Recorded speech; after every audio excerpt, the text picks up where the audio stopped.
over traditional lights? Well, we're born in an age where we think in watts, so that if you put a light in a light fixture, you're measuring 60 watts or 100 watts, and for that you get a certain amount of return in lighting. LEDs, they talk in lumens, and they use much less watts to operate. So for each of those little lumens of light, you get a certain amount of light, and it draws a lot less electricity to get that light. Where can business owners and managers get tips on improving the performance of their buildings? I'll just throw that out there. Oh, sure. Take your pick. Well, there are a lot of great resources out there. EnergyStar.gov. EnergyStar.gov is a great place to start. ASHRAE's website is another terrific place to start. And for commercial building operators, there's a free magazine called High Performance Buildings Magazine that ASHRAE will let you download PDF form, no paper, so sustainable. Yeah, there you go. And then of course your local utilities, and USGBC. Are there grants available or any kind of ways to help people get going on this stuff? There's a lot of grants available. Mike mentioned the utility companies. They're a great place to start. All of the utility companies are running individual programs depending on which one is in your area. And if you go to the federal and the state websites, they also list a barrage of different kinds of rebates for roofing material, for all different aspects of building construction that you can tune into.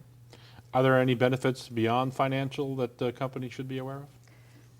Well, there are a lot of benefits beyond financial, but let's just talk to the human element as opposed to the environmental element. For a person spends 8-10 hours in a building working, and we used to think that all you needed is a box and a desk, and you could go about with your day and you could be successful. But we find more and more that if you can make the environment in which people work conducive to working, they don't get sick as much, they come to work with a better attitude, they're more productive. So all of these sustainable elements that we put into the building really make it a better place and an easier place to work. And after implementing some new construction or doing some retrofitting projects, what can businesses do to stay energy efficient? I think you have to revisit the data every once in a while. Every few years, recommissioning is a great idea for a building. It's not very expensive. It makes sure that the way your facility was designed and constructed and meant to be operated, make sure those measures are still in place, that you're still operating it the way it was intended to be in the first place. That's one of the major things we see is buildings are designed well, they're constructed well, and the occupant takes possession of the building, and then they don't stick with managing the technology they have at their fingertips to get the most out of it. And 4 or 5 years down the line, you're rebalancing sections of the building that have been out of balance for a couple of years, and that's wasted energy. Any other websites we want to mention, or have we covered them pretty much? I wanted to touch a little bit more on Energy Star. You can't start making changes until you know where you are. So a good thing for any business or any building can do to get started is to go to Energy Star and benchmark their building and see just how efficient they are operating right now. And then they can start implementing a plan to make changes to it, maybe make a green committee within your company that's in charge of making some modifications. Great. Mike, Robin, thanks very much for being with us. Coming up, let's take a look at what we can do in our own homes to become more energy efficient and to save some money at the same time. Stick around.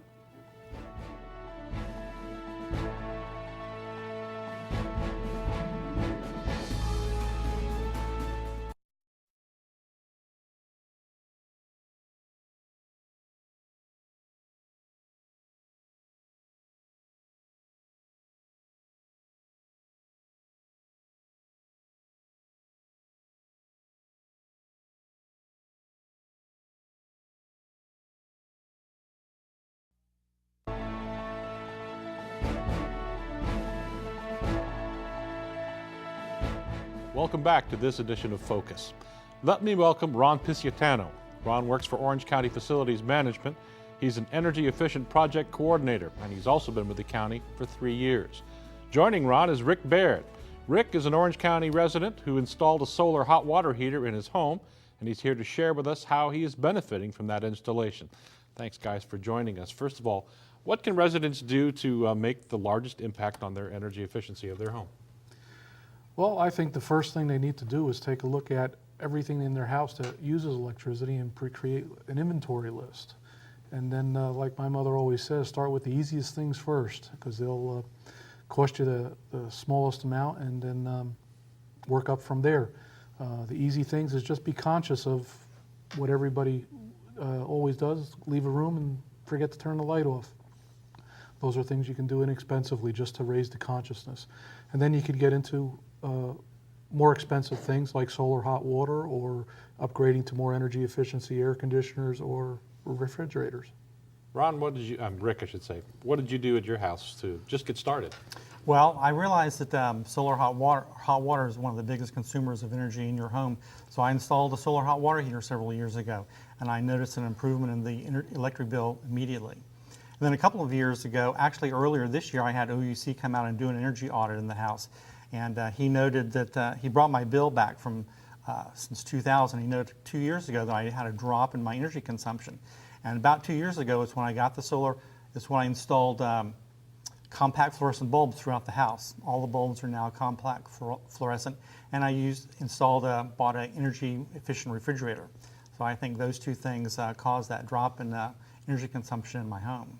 People don't think of bulbs as being much of a big deal, but do you think they made an impact? I definitely think they made a big impact, not only from the less wattage that they use, but the heat that they generate makes the air conditioner work less.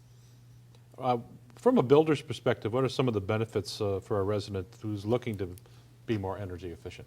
Well, mostly everything's monetary.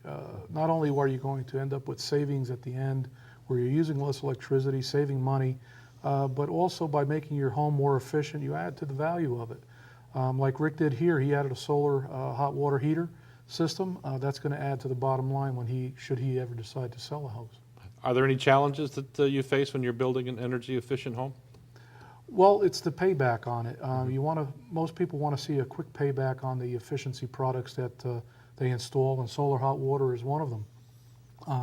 And the payback for upgraded lighting rather than incandescent lighting to fluorescence or LED lights will give you the greatest payback in the quickest amount of time. Rick, any advice you would have for viewers who are looking to get into this? Well, I think it was very easy to change the compact fluorescent bulbs in the house. They're available at Lowe's and Home Depot. They're very easy to install. I've had them in there almost 2 years now, and I've had to change 2 bulbs out of, I think, of about 50 in the house since I've installed it. And as far as maintenance of the solar hot water system, there's virtually none. I suppose I could get up on my roof and clean the panels once a year, but I really haven't even done that since I've had it. So I'm very pleased with how low maintenance the solar hot water system is, and the use of the bulbs, and certainly the refrigerator. The Energy Star refrigerator that I used has been very easy to take care of. I even had a few windows changed in my house, and I hope to install some more double-paned, energy-efficient windows. Yeah, I think some people don't think about windows and caulking and things of that nature. How big an impact does that make, do you think? It can be substantial. I mean, builders today are insulating the blocks in your home, but yet you have this, they'll put in a single pane window that's highly inefficient. By going with something like Rick just mentioned, double pane insulated glass, you're closing up those open doors, because that's really what they are.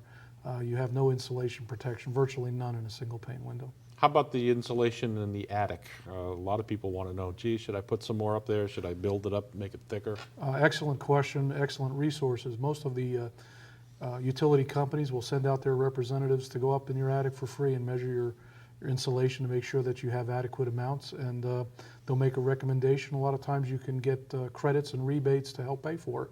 It's a very inexpensive thing to do to add insulation. And even if you know that you have insulation up there now, what you don't realize is a lot of the roll insulation over time will flatten out and it will lose its efficiency. And so every 10 years or so you should revisit the insulation in your attic to see if you should add more. Did you notice, Rick, when you added your solar water heating system, Was there any more maintenance than the typical hot water heater? No, the panels up on the roof, I've paid virtually no attention to them. I mean, during the hurricanes, I got a new roof. I did have to take them down and have them reinstalled. That was a minor expense, but well worth it in my opinion.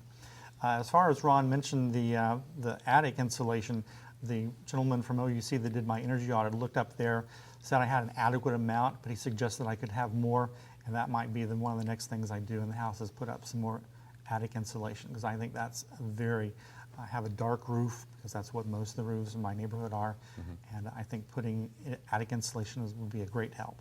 So you think attic insulation increase and maybe some more double pane windows? Yes, that's my plan. That's Any my other goal. ideas that you'd have that you're thinking about doing in your place? Or I'd like to get some more of my, perhaps another refrigerator needs to be Energy Star. Like I said, more double paned windows in the house and ceiling fans. I have ceiling fans in the house, and I do need to start paying attention to turning those off as I leave the room. I'm doing that a little bit, but I know I need to do more because if you're not in the room, you don't need that ceiling fan on. yeah, I guess that's something that people say. Fans really are there to cool people when they're in the room, and not necessarily to be blowing when there's nobody in the room. Is that Right, it doesn't help your air conditioning bill or your AC, electric bill one bit if you don't shut that fan off.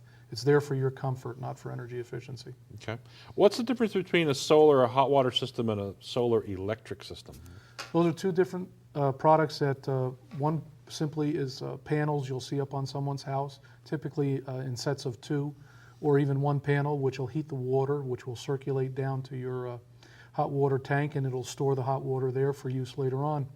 Whereas a solar electric system are panels, but you'll typically see them in larger arrays. You'll see 20 panels at a time, and they're made out of silicone crystals, which actually produce an electric charge, and depending upon the size of the panels and how many panels you have, can virtually run your entire household. They are very expensive, but the cost every day is coming down. It's something to look at in the future. The return on investment on those types of things takes a little bit longer than they do on solar hot water.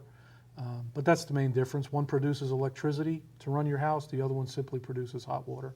Sources of information, I would think your electric company, number one. I would think, right off the Absolutely. top. OUC or FP&L or Progress Energy, they step up to the plate and they want to give you information to help you make you more energy efficient. Their reason for doing that is if we keep using more and more energy, they need to build more and more plants.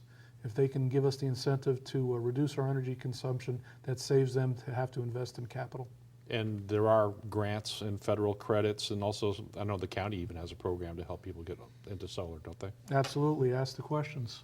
I had installed my solar hot water heater several years ago, and Rick did too, before all of these incentives were in place, and now we're kicking ourselves. The county offers us money, the state's offering money, they get federal money on your taxes, lots of money out there to do these kind of upgrades very inexpensively. So no excuse anymore, folks. It's time to get cracking when it comes to making your house more energy efficient. Ron and Rick, thanks for being part of this edition of Focus. For all of our guests today who taught us a lot about energy efficiency and what we can do at home and at work to be greener. That brings another edition of Focus to a close. On behalf of all of us here at Orange TV, I'm Steve Triggs. Thanks for spending some time with us. We hope you'll join us for future episodes as we focus on Orange County's unique services.